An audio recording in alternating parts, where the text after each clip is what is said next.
John Stewart mentioned to Dr. Hadley back in the spring of 1975 that we needed an association for the promotion and the preservation of bluegrass music.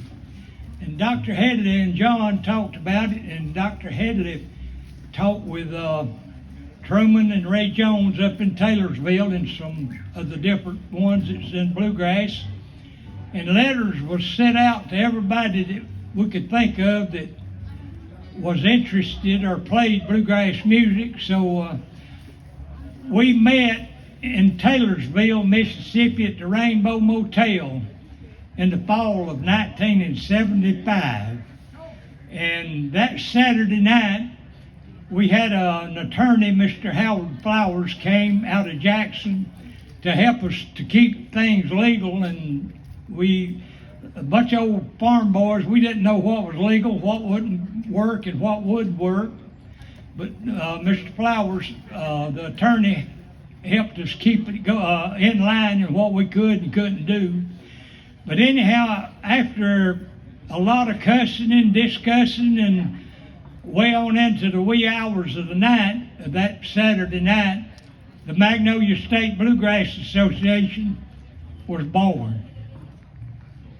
And of all the bands that were active in that area at that time, there were the Moran family from Bay St. Louis. There were Enoch Palmer and the Southern Bluegrass Boys from the Waynesboro area. There were the Grassmen, Earl Taylor, and Bill Cotton, and Alan Smith were in that group. And the Bluegrass Five, headed up by John Stewart. Of all the bands that were active in that 1975 era, of all those bands, only the Bluegrass Five, all members of the Bluegrass Five are still living today.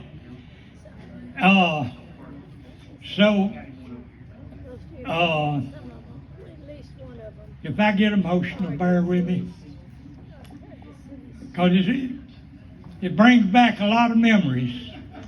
But like I say, of all the bands, the Bluegrass Five, all the members are still living. And it's been over 40 years since we played together as a band.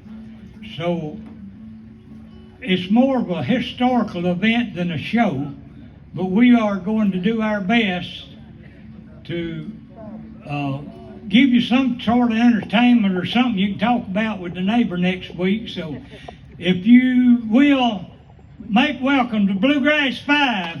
Hey.